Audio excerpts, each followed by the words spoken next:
হলো কি করে? আর স্যারের কোটে কেক লাগলো কি করে? পিহু, এটা তুই কি করলি?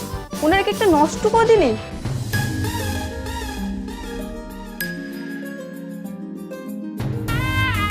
কেকটা ওনার? হ্যাঁ। Happy birthday. ওনার নয়, ওনার দিদি। দিদি? Just shut up! গেল আমার দোকানের চাপ পড়ে। আমি তো কিছু ইচ্ছে করে করিনি, এটা তো একটা অ্যাক্সিডেন্ট। অ্যাক্সিডেন্ট? হ্যাঁ, অ্যাক্সিডেন্ট নয় তো কি? বিশ্বাস কর, এটাতে আমার কোনো দোষ নেই, তুই বিশ্বাস কর। আজ গেল, কেকটা নষ্ট করে কি উল্টোপাল্টা কথা বলছিস পিহু? উল্টোপাল্টা নয় রে সোনালি, মাছি। হ্যাঁ, সব দোষ ওই মাছিটাই। যতবার তাড়াচ্ছে ঘুরে ফিরে আপনার কেকের উপরে এসে বসছে। আর কেকে মাছি বসলে তো আপনার জন্যই ক্ষতিকারক, তাই না? কত রোগ জীবাণু কত কিছু নিয়ে ঘোরে।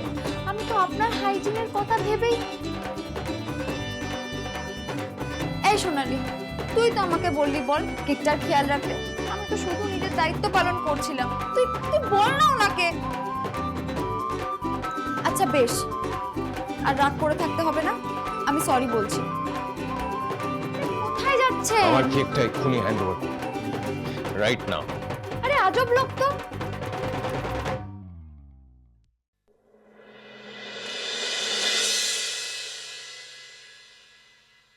দিদি ভাই, আমি কিন্তু তোমার জন্মদিনটা নিয়ে খুব এক্সাইটেড। কালকে সকাল থেকে সন্ধে অবধি আমি কি কি পরবো আমি অলরেডি সিলেক্ট করে ফেলেছি। মানে তো সিলেক্ট করা হয়ে গেল? আচ্ছা সৌমি তো সর্টেড, তুই কি পড়বি কাল তানি? আমিও। কিন্তু মা যদি অ্যাপ্রুভ করে?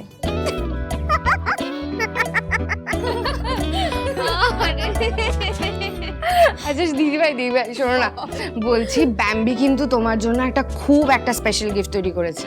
Special gift? দাও। হ্যাঁ, আমি তোমার একটা পেন্টিং বানিয়েছি। পেন্টিং? কোথায় সেটা দেখা? আজ নয়, কাল দেব। ঠিক আছে ঠিক আছে। আচ্ছা একটু যত এদিকে।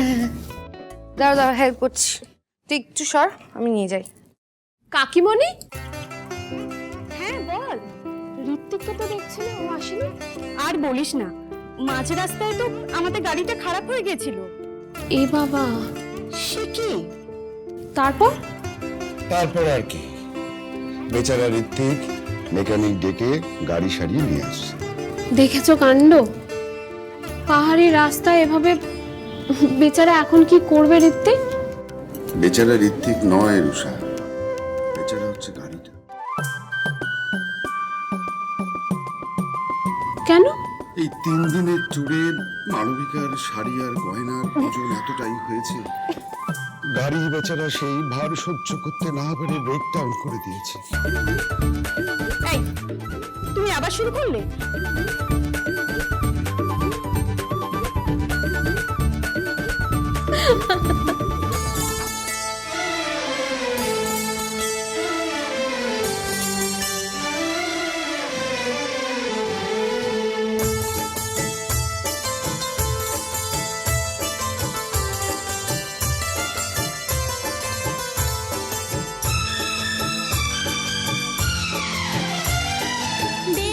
বিশ্বাস করুন, বৃষ্টি বাড়ির কথা অনেক শুনেছি, কিন্তু এখানে এসে যে এত ভালো লাগবে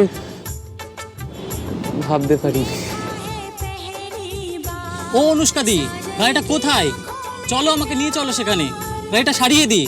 আমার তো আরো অনেক কাজ আছে নাকি।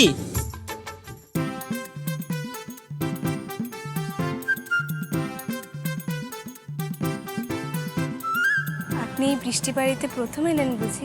হ্যাঁ, প্রথমবার, কিন্তু আর ফিরবো না, এখানেই থেকে যাব। আপনি কিছু বলুন না, আমি শুনি। কি বলবো? আপনার যা ইচ্ছে আপনি তাই বলুন, আমি শুনবো।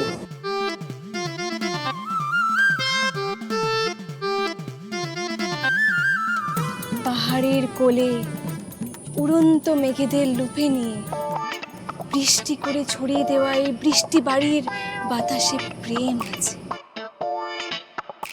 তাই তো বলি, বৃষ্টি বাড়ির হাওয়ায় হাওয়ায় প্রেম, পাহাড় জোড়া দৃশ্য মনোরম। নবাগত অতিথিকে জানাই এই শহরের সুস্বাগত। আরে অনুষ্কাদি তো একদম সেম টু সেম বিহুতির ডায়লগ চেপে দিচ্ছে। বাহ, আপনি তো ভারী সুন্দর কথা বলেন। Thank you. থ্যাংক ইউ তো আমার আপনাকে বলার কথা। কেন? প্রথমত আপনি আমাকে লিফট দিলেন, আর দ্বিতীয়ত আপনি যেভাবে আমাকে কাছে ডেকে নিয়েছেন এর আগে কেউ কখনো ডাকেনি। Thank you. এই বৃষ্টি বাড়িতে যে একবার আসবে সে প্রেমে পড়বে। এই বৃষ্টি বাড়ির বাতাস, মেঘ, বৃষ্টি এই প্রেমের সাক্ষী হবে। আর ধ্যানমগ্ন ঋষির মতো মন্ত্র পড়বে পাহাড়। কি সত্যি কথাটাই না বললেন আপনি। আমারও বুঝেছি, তোমাদের আলাপচারিতা শেষ হবার নয়। তোমরা এখানেই আরাম করে বসে আলাপ পরিচয় সেরে নাও, কোনো তাড়াহুড়ো নেই। শুধু আমাকে বলো গাড়িটা কোথায়? কোন গাড়ি? কোন গাড়ি কি গো? তুমিই তো বললে এই দাদাবাবুর গাড়ি সারাবার কথা। আমায় বলে দাও, আমি নিজেই চলে যাচ্ছি। যা, গাড়ি তো নেই, খাদে পড়ে গেছে। হ্যাঁ, আপনি কি বলছিলেন? আমি বলছিলাম যে আমিও এখানে এসে প্রেমে পড়ে গেছি। কার?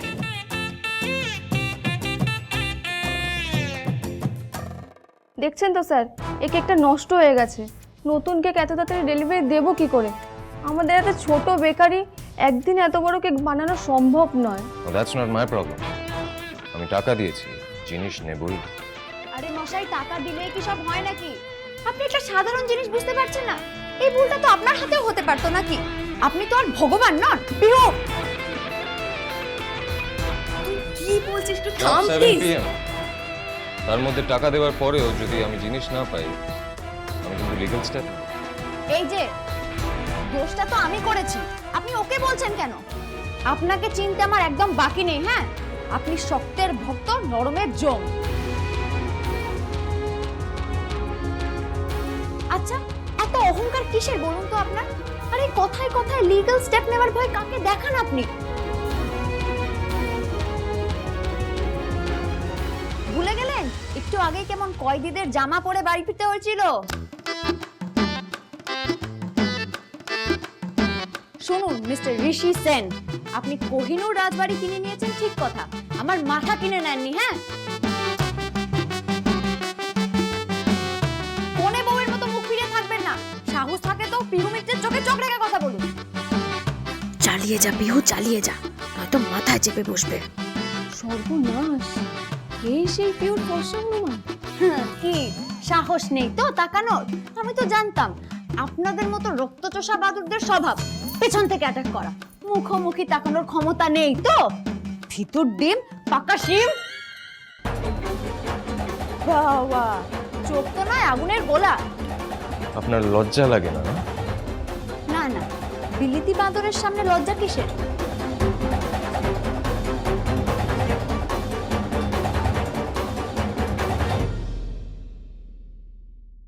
সন্ধ্যে 7টার মধ্যে আপনার বাড়িতে আপনার কেক পৌঁছে যাবে। আর রইলো ওনার কোটে লেগে থাকা এই কেকের কথা। এই তো এক্ষুনি চাকার। এ কি করলে না? বুঝছে না